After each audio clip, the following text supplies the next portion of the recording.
Buenas tardes, doctor. Ya está como anfitrión, ya puede compartir pantalla.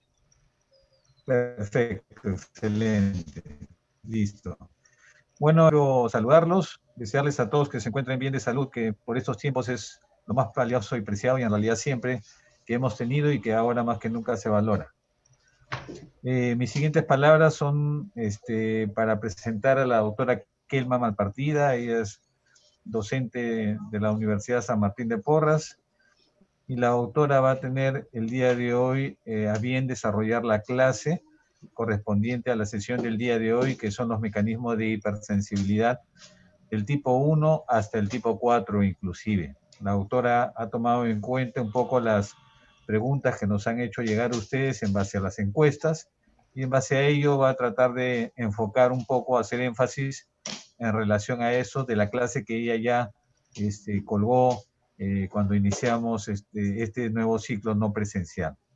Finalmente, referirles que al grupo de alumnos que le corresponden a la doctora Jocelyn Sánchez, la autora se encuentra indispuesta lamentablemente en este momento por un tema de salud. Haremos los votos para que se recupere pronto.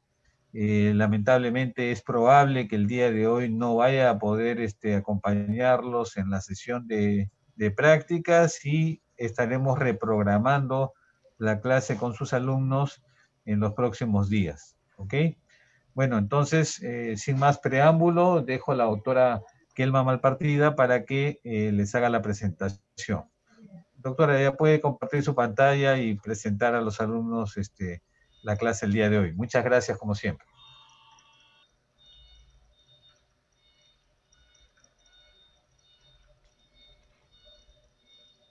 Buenas tardes, estimados. Gracias por el compartiendo mi pantalla. No sé si logran visualizarlo. Hola. Sí, sí se visualiza. Ok. Bien, ante todo, como dijo el doctor Taxa, es grato para nosotros tener este momento para poder reunirnos con ustedes, estimados alumnos, y así poder aclarar algunas dudas que hayan podido quedar de las clases que, como ya refirió el doctor Taxa, están colgadas en el aula virtual. Efectivamente, para desarrollar la reunión del día de hoy, he podido revisar las preguntas que ustedes me han alcanzado. Es agradable ver que o he sido bastante clara o ustedes son muy buenos alumnos y han revisado muy bien el tema, porque la verdad que han dejado pocas dudas, sobre todo en lo referente a diferenciar un poco cada uno de los diferentes tipos de las reacciones de hipersensibilidad. Hoy les he elaborado este pequeño resumen que lo voy a compartir ahora con ustedes y lógicamente vamos a dejar unos minutitos al final de la clase por si aún quedara algún punto que hay que aclarar. Ok, entonces el tema de hoy, el que nos corresponde, es relacionado a la inmunidad y a las reacciones de hipersensibilidad. Por los eritrocitos. Aquí les presento un poquito de lo que vamos a desarrollar en la reunión de hoy. En primer lugar, vamos a aprender a diferenciar lo que es la inmunidad innata y adquirida, algunas características de la respuesta inmunitaria, las células que hay que reconocerlas para poder entender cómo intervienen en los diferentes mecanismos o reacciones de hipersensibilidad. Finalmente vamos a hablar algo del rechazo de trasplantes y de las enfermedades autoinmunes. Para poder empezar la clase debemos conocer bien qué es el sistema inmunitario. Este sistema es el encargado de la protección de los individuos, del organismo, frente a los diferentes patógenos. Estos patógenos pueden ser exógenos o pueden ser endógenos. Para esto, el sistema inmune va a tener una serie de componentes, ya sean celulares y también de tipo molecular, como son las citocinas, que vamos a ver más adelante. Elabora dos tipos de respuesta frente a los patógenos que agreden al organismo. Hay dos mecanismos responsables de esta respuesta. La primera es la inmunidad innata, que como su nombre lo indica, es la natural, es la que nos acompaña desde el momento en que nos hemos ido formando, es inherente a nuestro organismo y es la que va a reaccionar frente a las noxas sin previa sensibilización. ¿Ok? constituye nuestra primera línea de defensa y por tanto va a estar constituida fundamentalmente por barreras de tipo anatómico, como cuáles, por ejemplo, las barreras epiteliales que van a cubrir a nuestro organismo ya sea por fuera, hablamos de la piel, o también por dentro hablamos de las mucosas, de los diferentes sistemas, respiratoria, digestiva, urinaria, genital, etcétera. También dentro de sus componentes van a tener a las células fagocíticas como los macrófagos, células citolíticas como las células natural killer y algunas proteínas plasmáticas que van a intervenir ya sea presentando antígenos o coadyuvando a la respuesta inmunitaria como son las proteínas del complemento. Y el otro mecanismo de respuesta es la inmunidad de adaptación. Esta, como su nombre indica, se va a ir adquiriendo de acuerdo a cómo se va desarrollando el sistema inmune. Esta va a desarrollar una respuesta específica porque va a ser estimulada por la presencia de diferentes antígenos. Va a estar constituida fundamentalmente por la actividad de los linfocitos T y los linfocitos B y los productos de estos dos tipos celulares, como son los anticuerpos. Ahora, les decía que para que nosotros podamos entender bien cómo se desarrollan los diferentes tipos de respuesta inmunitaria, es importante que reconozcamos cuáles son las células de este sistema. Como ya hemos referido, van a estar fundamentalmente, el principal actor van a ser los linfocitos. Dentro de ellos, los linfocitos T y también los linfocitos B. Además, van a coadyuvar en la respuesta a las células natural killer, o también llamadas asesinas naturales, los macrófagos, las células dendríticas. Otras células que van a tener cierta participación dentro de lo que es la respuesta inmunitaria, pero no de una forma directa, son los neutrófilos, que van a actuar ya sea en la respuesta inmediata local, ya sea desarrollando quimiotaxis para otras células proinflamatorias, desencadenan respuesta inflamatoria y también pueden secretar algunas enzimas citolíticas produciendo daño tisular. También tenemos a los eosinófilos que, como vamos a ver más adelante, participan fundamentalmente en las respuestas de tipo alérgico, en las reacciones de hipersensibilidad de tipo 1, a los basófilos y finalmente a las plaquetas de la sangre, ¿sí? A ver, primero vamos a mencionar algunas características de los linfocitos T. Como ya ustedes habrán revisado, estos linfocitos se van a formar en la médula ósea roja y luego van a migrar para madurar en el timo. Estos linfocitos no van a producir anticuerpos, por tanto van a participar o van a ser los responsables de la respuesta inmune de tipo celular. Estos linfocitos van a reconocer un fragmento del antígeno que va a estar unido a las moléculas de histocompatibilidad y para ello necesitan de las células presentadoras de antígeno, ya sean los macrófagos y las células dendríticas como las de Langerhans que se encuentran en la piel y que vamos a conocer más adelante. Los linfocitos, ¿dónde van a estar ubicados fisiológicamente, de forma natural? Van a estar ubicados en las áreas paracorticales de los ganglios linfáticos, no sé si ustedes recuerdan cuando llevaban histología, en las vainas periarteriolares del vaso, del timo, perdón por ese horror ortográfico, de la médula ósea y de la sangre periférica. Estos van a ser los más numerosos en la sangre circulante, pues representan del 60 al 70% de los linfocitos. El antígeno específico que se va a encontrar en la superficie de estos linfocitos y que son los que van a actuar posteriormente o van a interaccionar con los antígenos, es el receptor específico de superficie, también conocido como TCR. Y la proteína no variable característica de los linfocitos y que es muy importante para reconocerlos, sobre todo con técnicas de inmunohistoquímica, como vamos a ver, son las proteínas CD3. Ahora, como ya ustedes han visto en las clases, hay varias subpoblaciones. Algunos reconocen 4 tipos de subpoblaciones, son los linfocitos colaboradores, los supresores, los citotóxicos y algunos también incluyen en la clasificación a las células NK o las natural killer. Ahora, a su vez, de acuerdo a las proteínas que expresan, los linfocitos CD4 o colaboradores se van a diferenciar en 2 subpoblaciones. Dentro de ellas tenemos a los linfocitos TH1 que van a secretar la interleuquina 2, y los linfocitos TH2, que son los que secretan la interleuquina 4 y la interleuquina 5. Fundamentalmente, estos van a intervenir en las respuestas de hipersensibilidad. Y finalmente, los linfocitos CD8 o citotóxicos, como ya les había mencionado. Ahora, los linfocitos B, no sé si hay algún problema técnico o cuál es la pregunta de la señorita que está levantando la mano. Por favor, ¿podrían ser las preguntas al final o es que no están escuchando bien?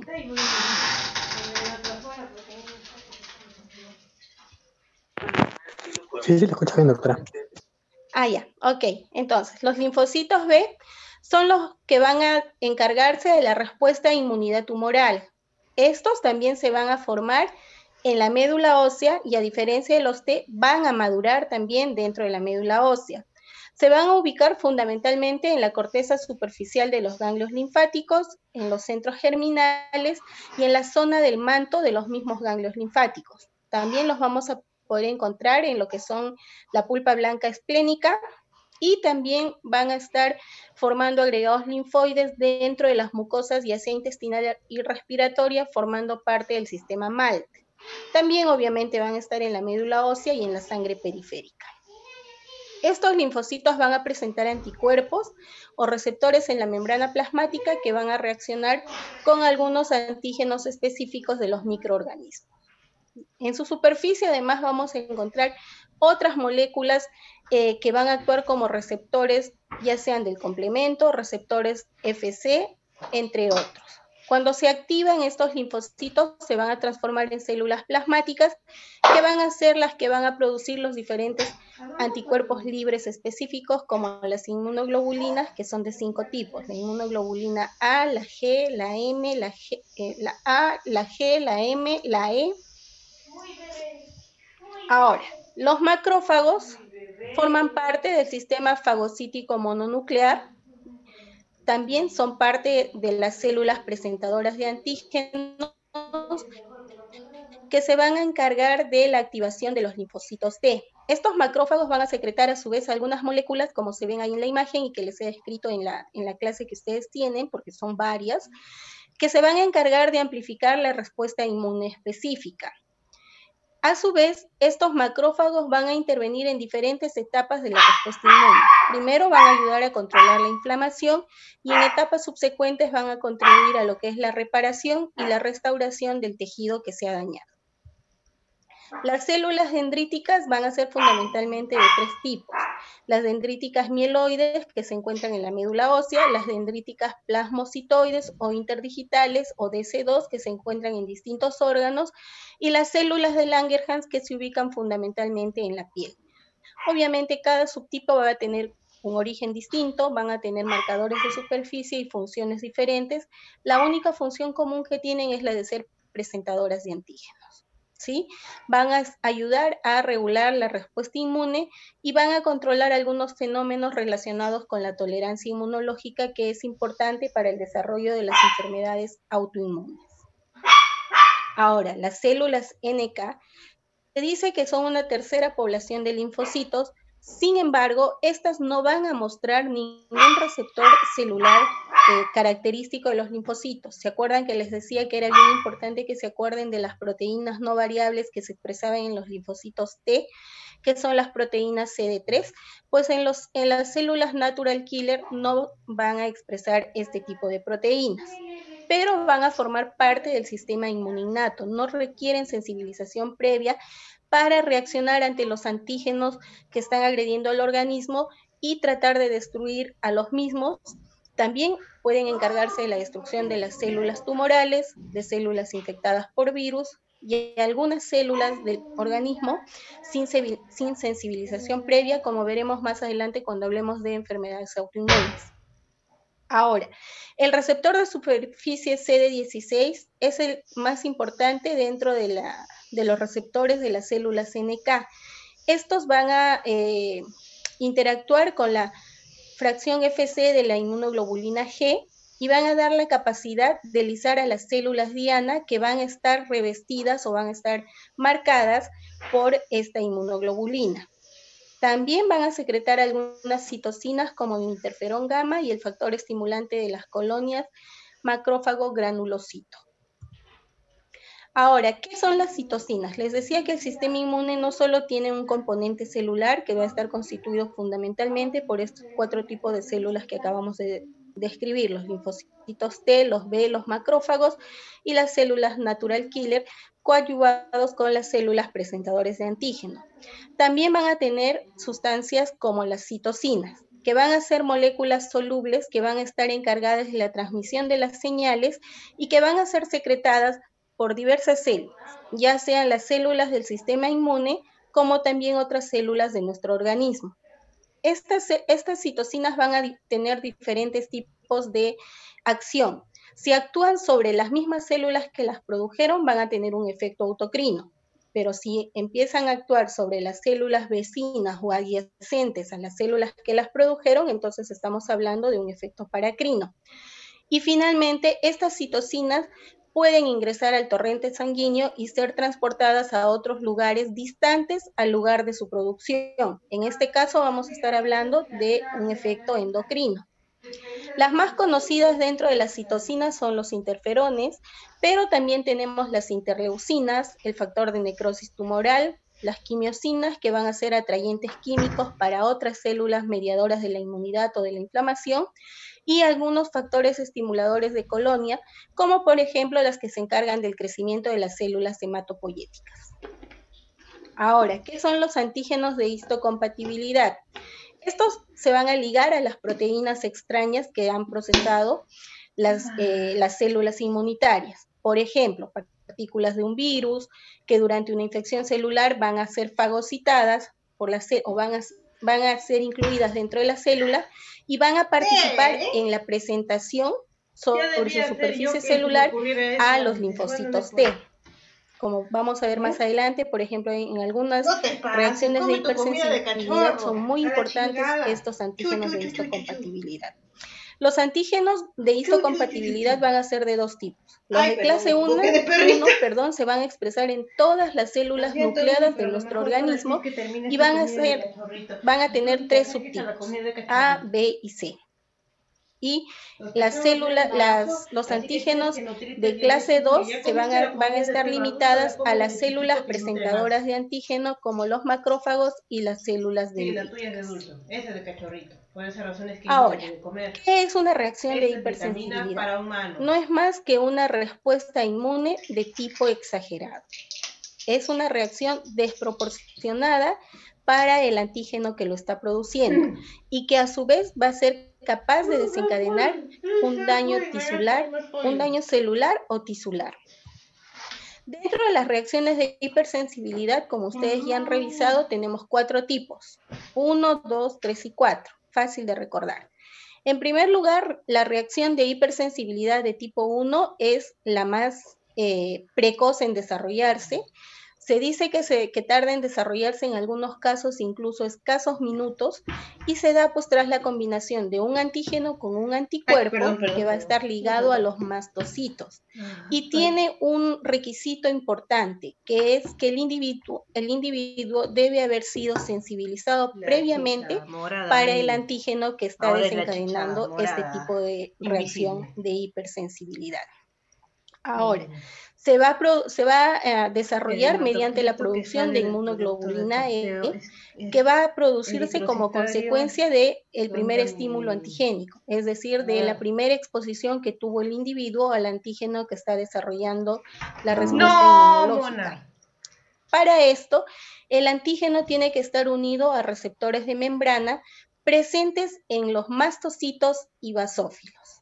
Cuando esta inmunoglobulina E reacciona con el antígeno en encuentros posteriores, en exposiciones posteriores a este antígeno, se va a promover la agrupación de estos factores, de estos receptores de membrana, con la consecuente transcripción de la señalización hacia el interior de la célula, promoviendo que los gránulos que se encuentran dentro de los mastocitos y basófilos liberen los mediadores que tienen en su interior. Estos mediadores van a ser de dos tipos.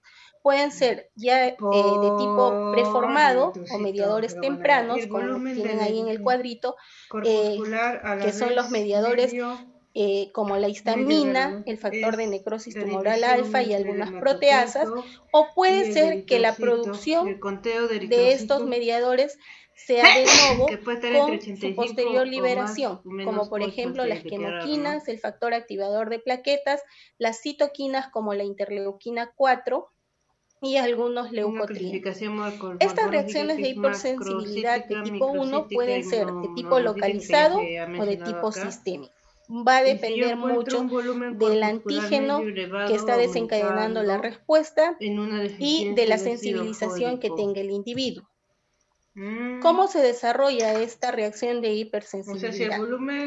Aquí se va a producir la interacción fundamentalmente de tres tipos de células. Como ven ustedes aquí, tenemos a los linfocitos B, a los linfocitos TH2, que son los linfocitos CD4 con su subpoblación TH2, y a los mastocitos que, como acabo de decir, son las que van a producir los diferentes mediadores que van a intervenir en este tipo de hipersensibilidad. La primera exposición, es decir, la que va a sensibilizar al individuo, va a condicionar la iniciación de la respuesta de los linfocitos T y B, que van a interaccionar y producir inmunoglobulina E, que se va a ligar a la superficie de los mastocitos en los diferentes tejidos.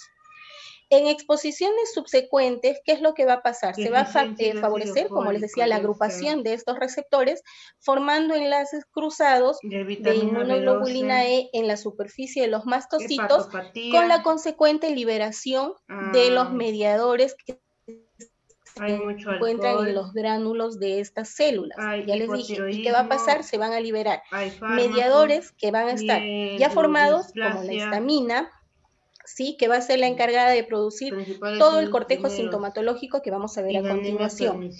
¿Qué cambios se van a producir en la superficie de las células con estos dos tipos de reacciones? Primero, va a haber una reacción inmediata que va a implicar la liberación rápida de los mediadores que ya han estado preformados y almacenados dentro de los gránulos de los mastocitos, o puede darse una respuesta tardía en la que van a intervenir los mediadores que se van a formar de nuevo, ¿sí?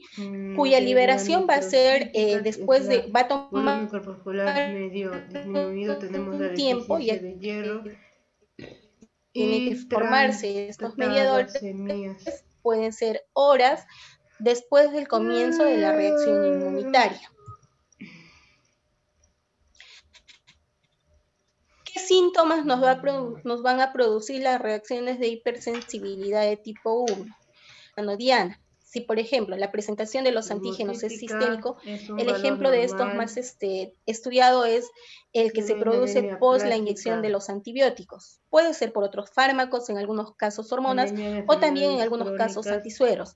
Esta es la reacción más severa de este tipo de exposición, va a ser el shock anafiláctico, que va a estar caracterizado por hipotensión debido a una vasodilatación generalizada. Va a haber también un edema generalizado que es muy peligroso cuando sobre todo compromete a la laringe. Va a haber dificultad respiratoria, como les decía, por el ácido fólico y B12 de anemia megaloblástica. Va a haber edema pulmonar y laringio, e incluso llevar a la muerte del paciente. También pueden haber reacciones de tipo localizado. En este caso, la vía de ingreso del antígeno va a ser a través de la piel, puede ser mediante inhalación o en algunos casos ingestión. Estos van a inducir, como su nombre indica, una reacción local limitada a un órgano o a un sistema. Ahora, las reacciones respiratorias de tipo, las reacciones respiratorias altas, fundamentalmente las alergias estacionales que se producen por el polen en esta época, fundamentalmente de la primavera, en algunos lugares como la fiebre del heno, por ejemplo, en donde lo que vamos a observar es una rinitis alérgica muy parecida, aunque más prolongada, que la que se produce por los ácaros del polvo. ustedes han visto que hay algunas personas que cuando están en lugares donde hay mucho polvo empiezan a estornudar, ¿verdad? Este es un tipo de reacción de hipersensibilidad. Cuando hay un ¿Qué más va a haber en este tipo de reacción respiratoria alta? Va a haber congestión nasal, con alguna secreción acuosa, va a haber picor, estornudos y a veces tos. Pueden haber, les decía, reacciones digestivas en los que va a haber fundamentalmente diarreas,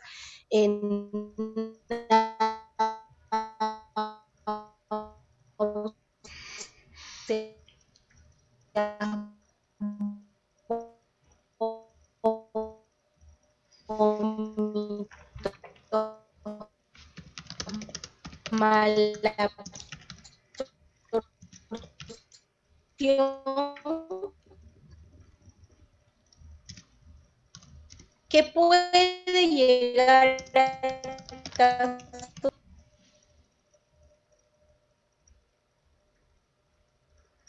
Ah, genial, ahora qué pasó.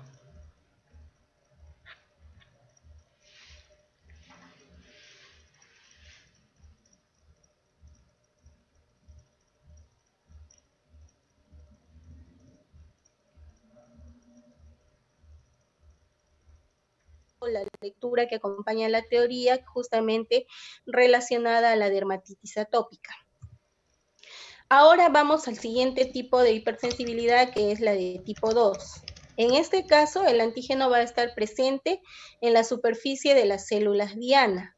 Puede haber un antígeno intrínseco, como por ejemplo los que se encuentran en la superficie de los glóbulos rojos, como los grupos sanguíneos, o pueden ser antígenos que van a ser absorbidos desde nuestro entorno, como les decía, los fármacos, que se van a comportar como aptenos. La interacción entre el antígeno y el anticuerpo va a inducir diferentes tipos de reacciones. Como vamos a ver a continuación, fundamentalmente son de 4 tipos.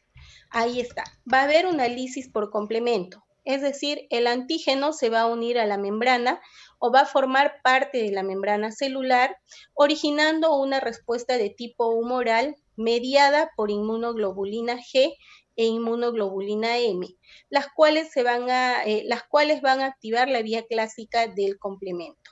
Va a haber una lisis osmótica de la célula que ha sido opsonizada.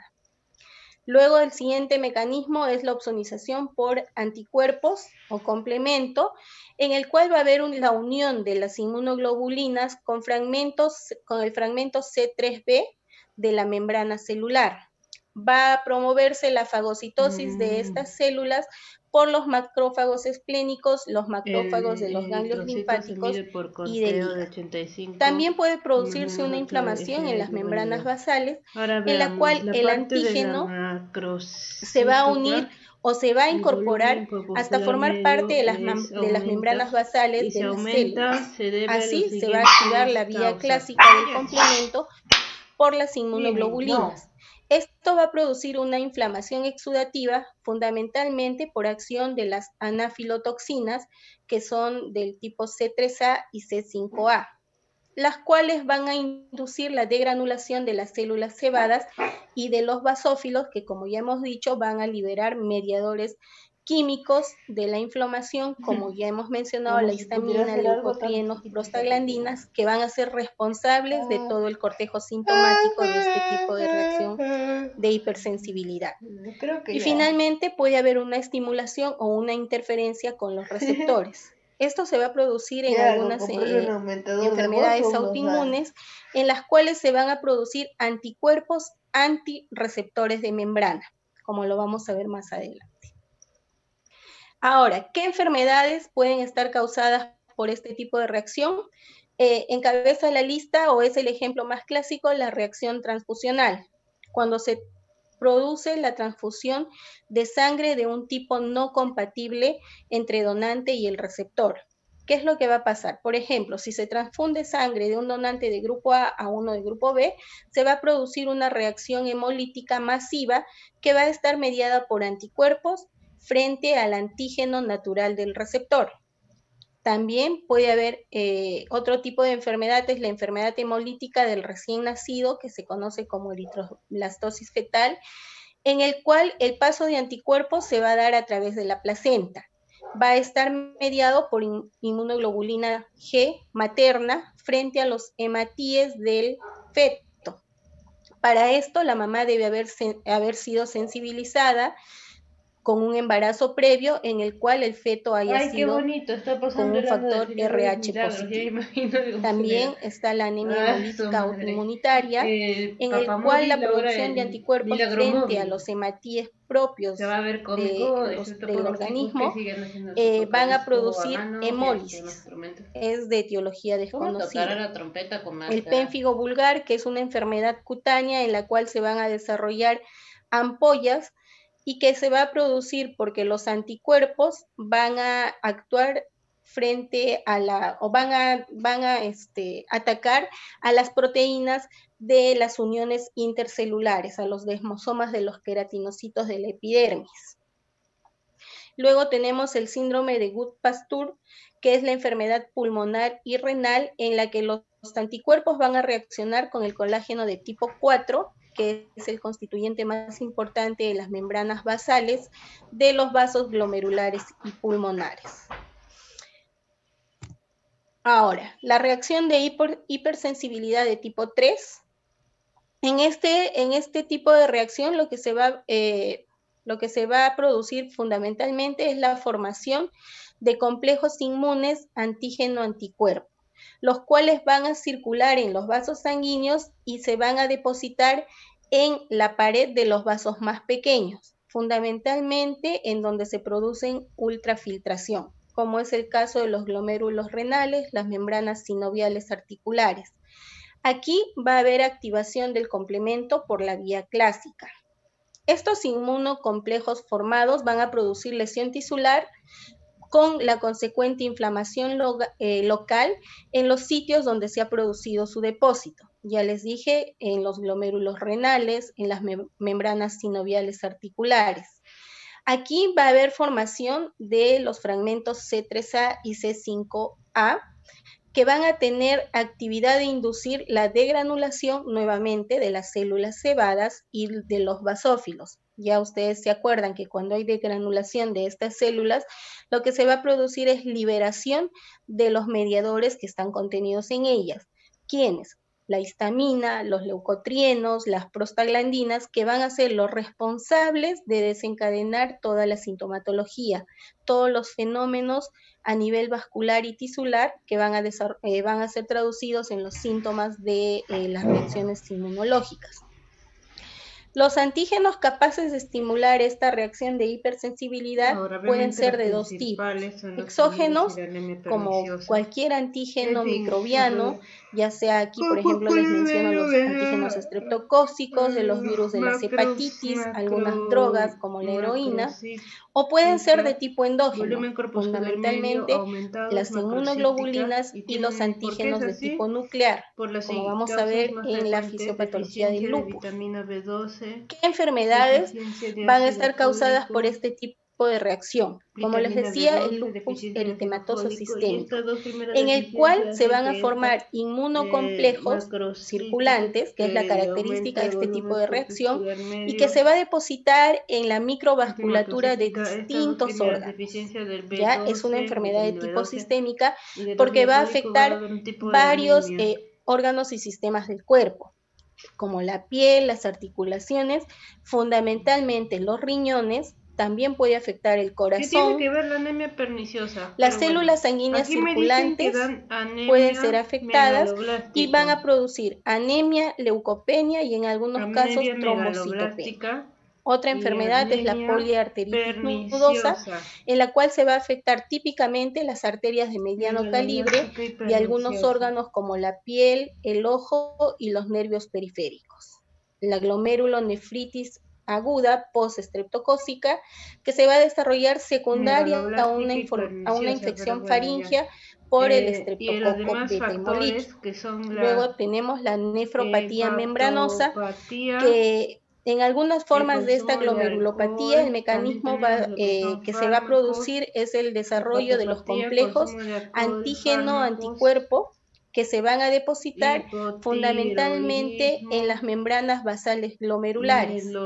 Esta puede cursar con un tipo de síndrome nefrótico en el que se va a observar que hay una proteinuria masiva. Y finalmente tenemos la enfermedad del suero, en la cual por la inyección de sueros extraños se va a desarrollar lo típico de este tipo de reacción, que es la formación de inmunocomplejos circulantes que se van a depositar en varios órganos del cuerpo. Aquí va a haber el inicio de esta reacción, se va a dar con un exantema cutáneo. Ahora, la reacción de hipersensibilidad de tipo 4 es la que se desarrolla después de las 24 horas, por eso se llama una reacción de hipersensibilidad de tipo retardado. Va a estar mediada por células como los linfocitos T activados. Dentro de ellos vamos a tener a las células TH1, a los macrófagos y a los linfocitos T citotóxicos. Este tipo no se va a transmitir por el suero. ¿Y qué es lo que se va a producir? Cuando el antígeno no puede ser eliminado mediante la acción de las células que intervienen en este tipo de hipersensibilidad, la reacción inflamatoria va a persistir y se va a desarrollar los granulomas. En este mecanismo de hipersensibilidad va a intervenir como factor de patogenia de las enfermedades autoinmunes y van a estar mediadas por la actividad de los linfocitos TCD8 o citotóxicos. Diferentes antígenos van a inducir diferente respuesta celular con la consecuente producción, y esto es importante, de los linfocitos T de memoria. ¿Ok? Ahora, cuando el antígeno persiste o hay una nueva exposición, se va a producir una respuesta secundaria, pero mucho más intensa, con una gran liberación de linfocitos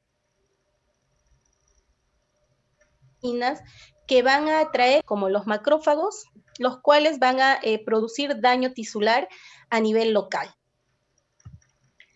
¿Qué enfermedades se producen? Aquí el ejemplo más clásico es la reacción de la tuberculina. No sé si algunos de ustedes han visto o en algún momento se han sometido a esta prueba. Consiste en la inyección de proteína del Mycobacterium tuberculoso a nivel del antebrazo y se observa la reacción que se va a producir a nivel local. Generalmente entre las 8 o 12 horas posterior a esta inyección ya se empieza a ver la aparición de una pápula, luego una mácula, ¿no? Y que se va a ir expandiendo en el desarrollo de las horas. Alcanza su pico máximo entre las 24 y 72 horas después de haberse realizado la inyección. ¿Qué es lo que se va a producir a nivel inflamatorio? Va a haber una acumulación de células mononucleares, fundamentalmente de los linfocitos TCD4, alrededor de los vasos pequeños del lugar donde se ha producido la inyección de esta proteína. Si el antígeno no se ha podido degradar, entonces estos linfocitos van a ser sustituidos por macrófagos y se va a proceder a la formación del granuloma. Otras enfermedades son la dermatitis de contacto, la misma tuberculosis y la sarcoidosis, como han visto ustedes en la clase teórica. Ahora, aquí un resumen de cuál es la patogenia de los diferentes tipos de reacciones de hipersensibilidad. En algunos individuos, la exposición repetida a antígenos específicos, en lugar de, les decía, una respuesta inmunitaria de tipo protector, va a haber una respuesta exagerada, produciendo una reacción adversa o un tipo de daño. Esto se conoce como hipersensibilidad. Les decía que en estas reacciones va a haber destrucción tisular que se va a explicar por 4 tipos de mecanismos. Primero, va a haber una liberación de mediadores vasoactivos y espasmogénicos de la inflamación. Esto es el tipo 1, en donde se liberan histamina, se liberan leucotrienos, que lo que van a hacer es incrementar la permeabilidad vascular con la consecuente paso del líquido intravascular hacia los espacios circundantes, produciendo edema y respuesta inflamatoria. En la reacción de tipo 2 va a haber la unión de los anticuerpos a los antígenos, pero en la superficie celular, predisponiéndolos de esta manera a lisis mediante fagocitosis. En el tercer mecanismo, como ya les expliqué, va a haber una formación de complejos antígeno-anticuerpo, también llamados complejos inmunes, que van a circular por el torrente sanguíneo hasta depositarse en la microvasculatura de algunos órganos. Allí van a producir daño local mediante la activación del sistema de complemento. Y el último mecanismo es la sensibilización, el que acabamos de ver, la sensibilización de los linfocitos T tras reaccionar con un antígeno. Esto va a activar la respuesta inflamatoria, la sensibilización de los linfocitos CD4 y que va a culminar en la destrucción de las células de tipo 8. Bien, hasta ahí los mecanismos de hipersensibilidad, algo cortito sobre el rechazo al trasplante. Para que nosotros hablemos de rechazo, primero tenemos que conocer cuáles son los tipos. Así tenemos 3. El aloinjerto, que es el que se va a producir entre individuos distintos a nivel genético. Los autoinjertos son los injertos que se van a producir en tejidos propios de una misma persona, y los isoinjertos es el injerto de un gemelo idéntico. El rechazo al trasplante es un proceso complejo en el que el sistema inmunitario del receptor va a reconocer al injerto como un cuerpo extraño o antigénico y lo va a atacar. Intervienen tanto la respuesta inmunitaria de tipo celular y la respuesta de tipo humoral mediada por anticuerpos. Existen 3 tipos de rechazo: el rechazo hiperagudo, el agudo y el crónico. Aquí algunas características. En el rechazo hiperagudo, como su nombre indica, se va a producir a los pocos minutos del trasplante. Hoy en día va a estar mediado por anticuerpos antidonante preformados que existen en la circulación del receptor, fundamentalmente el sistema ABO. Los antígenos del endotelio del órgano trasplantado van a ser reconocidos por los anticuerpos preformados del receptor de tipo IgM e IgG y que van a ser capaces de activar el complemento, ya les dije, por la vía clásica, con la consecuente formación de trombos y necrosis fibrinoide de las paredes vasculares, como vamos a ver ahorita, tras lo cual se va a producir una necrosis isquémica en el órgano trasplantado. Aquí algunas imágenes del rechazo hiperagudo en el trasplante renal. Como ya les dije, se va a producir de minutos, en escasos minutos o incluso algunas horas post-trasplante. Va a haber una reacción antígeno-anticuerpo a nivel endotelial, vascular. Este es un vaso, ¿ya? Este es un vaso sanguíneo, en el cual se va a producir una oclusión por la formación de un trombo, acá, la formación de un trombo, y les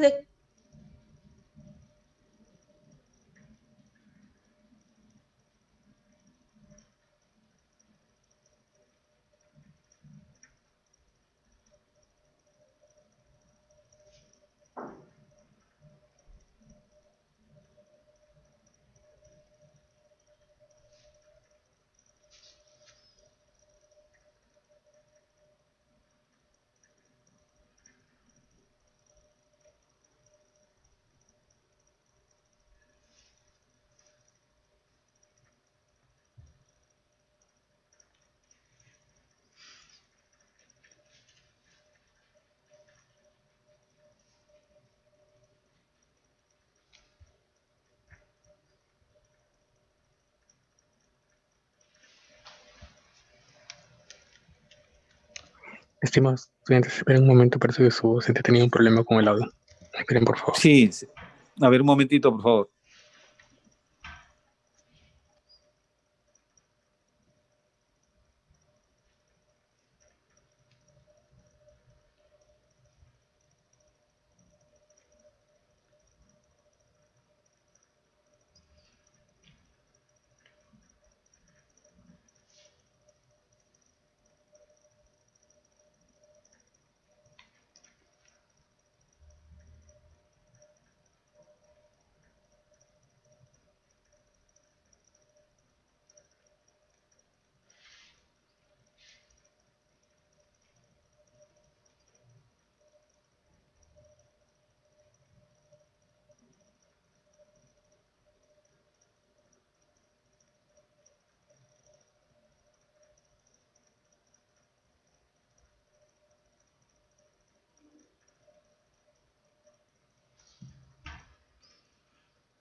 Una duda, es sobre anemia. Aquí me dicen que el deficiencia de ácido fólico y anemia megaloblástica está relacionado, pero también me mencionan acá que deficiencia de ácido fólico y vitamina B12 también se relaciona con lo que es anemia perniciosa.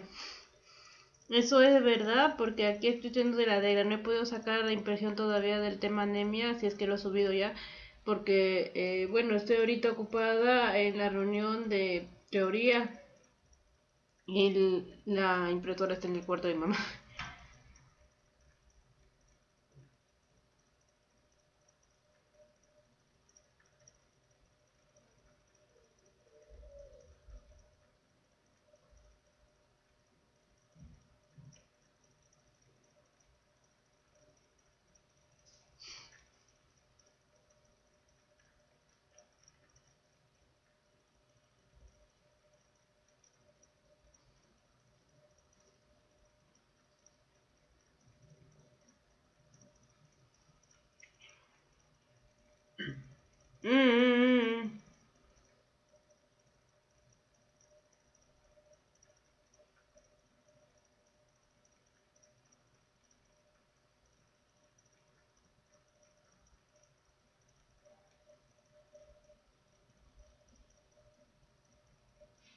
Create videos for your business with hundreds of templates designed to get them performing their best.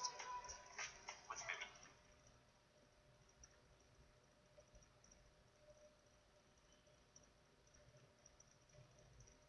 Saludos a todos mis amigos, sean todos bienvenidos nuevamente a este canal. En el video del día de hoy nosotros hemos hablado mucho acerca de Star Wars, esa franquicia que millones de personas han apoyado en el mundo por más de 40 años. Y nosotros hemos dicho que desde el momento en que Disney se apoderó de esta franquicia, podemos decir que casi que literalmente ha hecho esto con la marca. Mis amigos, también nosotros hemos hablado acerca de estos Social Justice cerebros de Pudding Weirdos y hemos dicho algunas características de ello y quiero traer aquí a colación unas de ellas. Número 1, nosotros hemos dicho que esas personas tienen el autoestima completamente en el suelo, tienen muy baja autoestima, por eso son frágiles como una galleta y por eso necesitan que les creen espacios seguros, porque no son capaces de templar su carácter para afrontar la vida como es porque viven en Narnia. Número 2, nosotros hemos hablado acerca de las intenciones de Kathleen Kennedy con Lucasfilms de destruir la marca Star Wars y que cada uno de los personajes que han pasado anteriormente y que han sido desarrollados por George Lucas, pues que sencillamente los están exterminando como sea, señores. Y número 3, nosotros hemos dicho que los Social Justice cerebro de Pudding Weirdos lo que predican no lo aplican mis amigos. Y he encontrado un artículo que quiero compartir con ustedes, que podemos estar bien, al menos nosotros. Hola. Que aquí en Medellín cuando le preguntan a alguien, hey, ¿qué te pareció? Sí, doctora, ya se la escucha. La amiga mía. Sí, se me escucha, ¿no? Ah, ok. El doctor me avisó que ya. Entonces, hasta allí lo de las enfermedades por rechazo al trasplante. Ahora para hablar de las enfermedades autoinmunes, primero tenemos que saber qué es la tolerancia inmunológica. La tolerancia inmunológica es la incapacidad de desarrollar una respuesta inmunitaria frente a un antígeno determinado. ¿Ya? Hay un tipo de tolerancia hacia lo propio que se denomina autotolerancia. Esto quiere decir que nuestras células de nuestro sistema inmunológico son incapaces de atacar a nuestros antígenos propios, a los autoantígenos. Esta tolerancia se va a desarrollar de 3 formas distintas. Primero, por una delesión clonal en estadios fetales de nuestra vida, en etapas muy tempranas de nuestra vida, ¿ya? Y va a ser el más importante dentro del desarrollo de esta tolerancia. Otro mecanismo es la anergia clonal, en la cual los linfocitos responsables de la respuesta inmunitaria, es decir, los linfocitos reactivos, van a de factores coestimulantes que van a ser necesarios para que se activen. Y finalmente, porque es de George Lucas, porque es de un pasado muy lejano que no podemos. La inactivación por los linfocitos T. ¿Están viendo mi pantalla? ¿Hola? Vamos a continuar. Han sido objeto de... Sí, doctora, sí se la escucha, ¿Sí pero se ve? no está compartiendo la pantalla. Me Se la sale escucha bien. que es inestable la conexión, por eso, a ver, voy a volver a compartir la pantalla. Lo que pasa es que creo ¿está conectando a través de Wi-Fi o está conectándose a través de cable de red? Voy a leer lo que hay aquí, lo que este escritor quiso plasmar No de Han Solo. de Y enseguida lo vamos a comentar. Atentos. Wi-Fi. Algunas personas... Se le está escuchando Ahora interpretado. sí. Ahora logran ver la pantalla. pantalla. Ya faltan Sí, ya se 3 ve. diapositivas. Ahora sí la pantalla. Sí, Ya se correcto. Ahora sí. ¿No se ve todavía? A ver. Ya se ve, ¿no? Sí, ya se ve, Kelma. Recién se ve porque se fue la imagen y el audio un rato, por eso que te llamé. Son simplemente personas comunes, de acuerdo. El capitán Solo y la princesa Leia. Sí, me sale que la conexión es inestable. Entonces, las enfermedades autoinmunes van a estar causadas por reacciones inmunitarias contra los antígenos propios, es decir, no tienen las personas atractivas. Para que se desarrolle una enfermedad deben cumplirse Y resulta que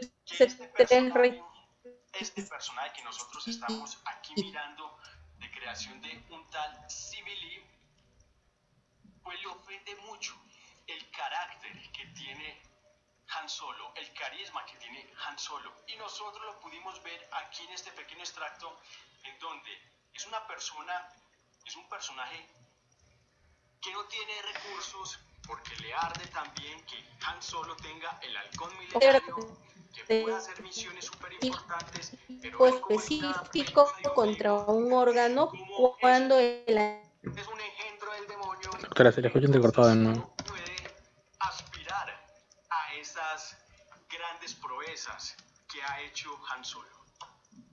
Nosotros, mis amigos, voy a leer esta última partecita, porque es muy interesante lo que están queriendo plasmar aquí de este personaje, para ya dejar el artículo. ¿Te imaginarías que hay más de unos pocos personajes secundarios en el universo de Star Wars que albergan algunos celos y resentimientos hacia Han Solo? Pero parece muy inusual llamar la atención sobre eso. Después de todo, la belleza está en el ojo del espectador, y Han hizo más que suficiente en la trilogía original para demostrar que era mucho más que un simple placer visual intergaláctico. Ojo con esta última parte, ojo con lo que nosotros leímos aquí, el entre comillas de lo que decía ese personaje, porque, mis amigos, lo siguiente es esto. Uno podría pensar que este personaje que están queriendo plasmar aquí realmente sea el carácter que le dieron al personaje. Sin embargo, hoy en día tenemos que tomar todos estos mensajes con pinzas y mirarlos detenidamente. Nosotros ya hemos dicho, hemos hablado, hemos informado en este canal de los antecedentes que hay acerca de la inquina, el resentimiento que hay hacia la saga original de Star Wars, donde cada uno de los personajes creados por George Lucas sencillamente han sido destruidos, y los pocos que quedan están buscando la forma para que sencillamente queden mal. Lo hemos dicho infinidad de veces. Voy a dejar unos enlaces mostrando qué es lo que ha pasado. Incluso hasta las grandes proezas de Luke Skywalker están en tela de juicio en estos libros nuevos, en esta visión nueva. Nosotros podríamos decir que ese personaje que quisieron plantar ahí realmente sienta celos como personaje creado. Pero hay que ver el trasfondo de las cosas y lo que están queriendo impulsar hoy en día con toda esta retórica de los social justice heroes muy muertos, que esto es lo que quieren con los personajes anteriores, y más si tienen estas características. Colorcito chichipato ahí que no tendría nada que ver. Señores, les ofende personas atractivas, les ofende personas exitosas. Porque la mayoría de ellos, la gran mayoría de esta gente que apoya esta corriente de pensamiento son muy poco atractivos. Pero como dije anteriormente, si uno no es atractivo, uno puede ser muy buena gente, tener carisma, llamar a la gente. O sea, que la gente no se vea en el aspecto visual. ¡Hay otro América!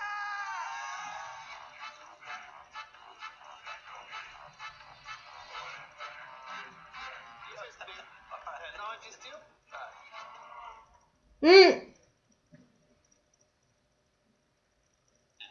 ¿Cuántos feitos y cuántas feitas en el mundo no tienen pareja?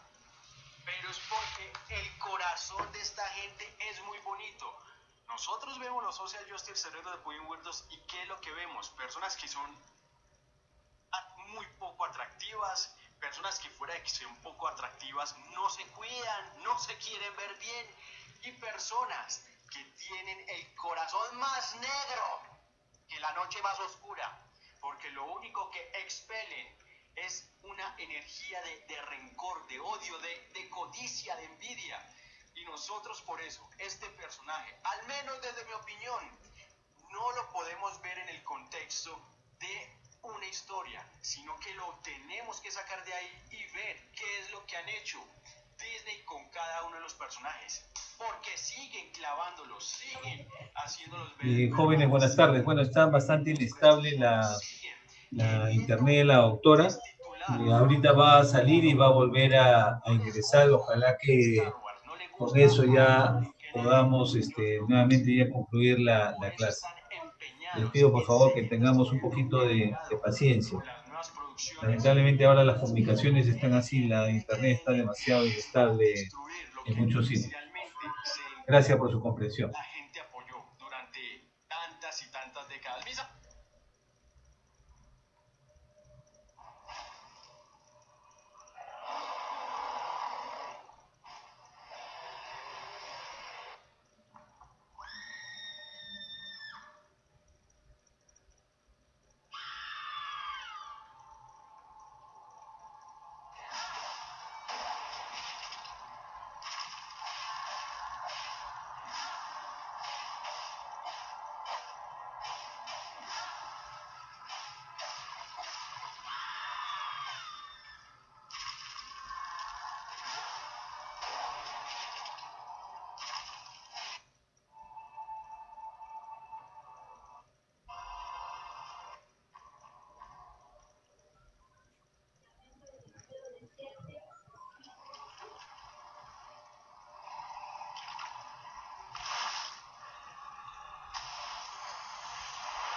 Hola, ¿ahora sí me escuchan?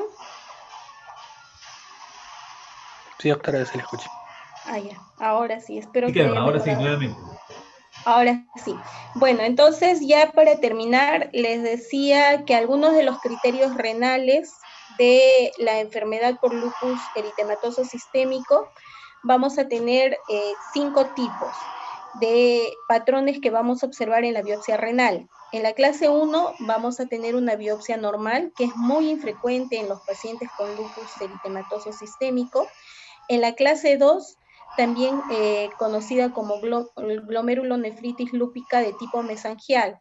¿Por qué? Porque en este tipo lo que se va a observar es una expansión de la matriz intercapilar con un ligero incremento de las células mesangiales, como se ve acá. ¿Sí? En este primer tipo lo que va a haber es un incremento o una proliferación de las células mesangiales, como se observa en esta imagen. En la clase 3 o en el tipo 3 lo que va a haber es una glomerulonefritis proliferativa focal. Aquí lo que va a haber es una proliferación segmentaria de las células endoteliales y mesangiales asociadas a infiltración por neutrófilos, pero que van a comprometer menos del 50% de los glomérulos. En la clase 4 va a haber una glomerulonefritis proliferativa difusa. Esta es la más grave de todas las variantes, de toda la afección renal por el lupus eritematoso. Aquí lo que va a haber es una hipercelularidad global, en ocasiones con medias lunas, que van a llenar el espacio de Bowman, como se ve acá. Miren, hay una proliferación del epitelio que ya está empezando a llenar y a ocupar el espacio de Bowman, que incluso si esto avanza llega a obliterarse por completo.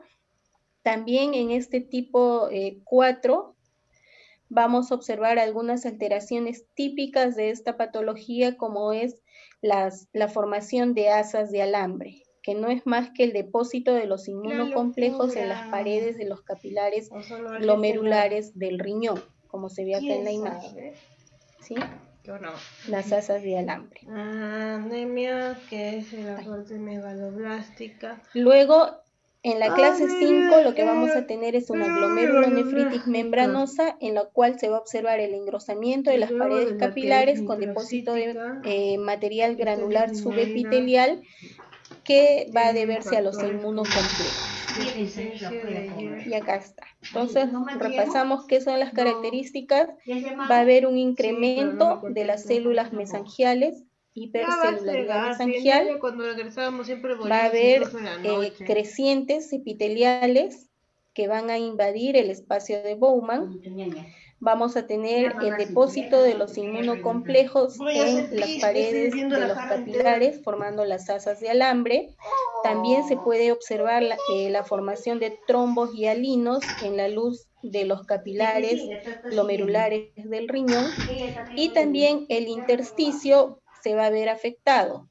¿Cómo? Porque va a haber un infiltrado inflamatorio abundante que va a tender a ir reemplazando el parénquima renal con la consecuente atrofia de los túbulos renales.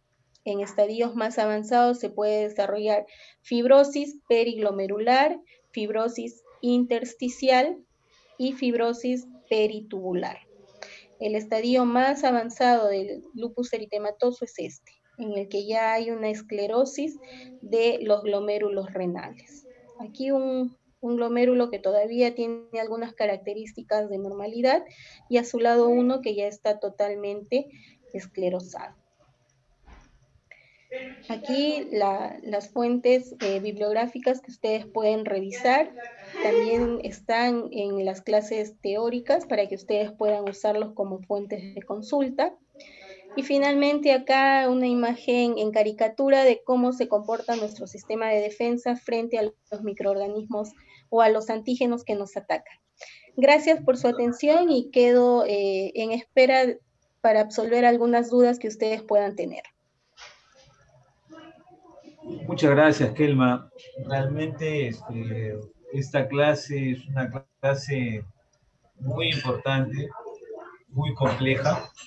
Hablar de los mecanismos de la inmunidad y de parasensibilidad no es cosa sencilla y lo ha resumido excelentemente bien y con claros ejemplos como para que todos podamos entender un poco la importancia de este mecanismo. Y definitivamente si estamos abiertos a alguna consulta, todavía nos quedan algunos pocos minutos adicionales. Si alguien tiene alguna duda adicional, manifiéstelo por el chat.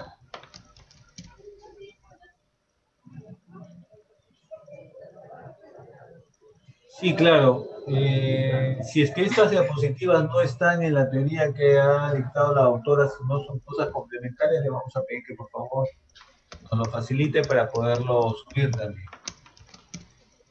En realidad es un resumen de todo lo que está en las diapositivas, una versión más cortita. Claro, o sea, en realidad es simplemente resaltando los puntos que ustedes tenían en duda, pero es lo mismo que los PPTs anteriores. Después hay una pregunta que la vamos a leer para que la doctora lo explique brevemente. Y de ahí, jóvenes, ya para tomar la asistencia, porque estamos a punto de concluir. Dice, doctora, Si en el pérfido vulgar se reconocen antígenos propios, ¿no sería considerado como una enfermedad autoinmune? Talasemias son las que hacen la microcítica, que es la disminución del volumen corpuscular medio. Hola, ¿me escuchan? Se da por la disminución de hierro y por ya. Lo que sucede es que en el pénfigo vulgar hay reconocimiento de las proteínas que forman las membranas, las uniones desmosómicas de los queratinocitos. ¿Sí? No está considerada como una enfermedad autoinmune porque no son autoantígenos. Y otra es la normocítica, cuyo volumen corpuscular medio es normal. Perfecto. ¿Hola? ¿Hola? Sí, Kelma, claro. Ya. Bueno, jóvenes, dado la hora, vamos a pasarles, denme un momentito, por favor. Vamos a pasar la clase 6 de teoría es un resumen de todas las diapos de patología de inmuno. Permítame, por favor. Y en caso de que falte un poco de la diapo 6 que tengas, o sea, de la DEGRA, aquí la puedes terminar toda porque de las 6 que te di no estoy segura si están las 4 diapos o los PPTs o está solamente los 2 primeros.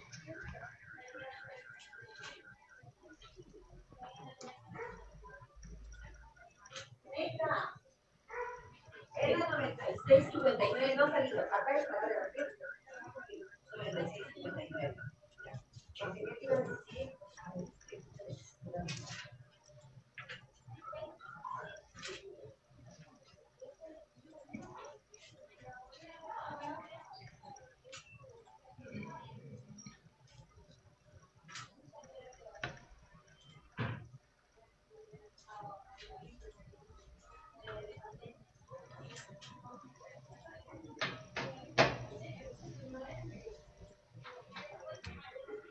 Ya, jóvenes, les acabo de compartir entonces el pasito para poder considerar en función de esta respuesta la asistencia de todos ustedes. Por favor, responderlo. Y si no lo pueden visualizar, por favor, si me puede ayudar el administrador en compartirlo si es que no se puede visualizar para todos los alumnos.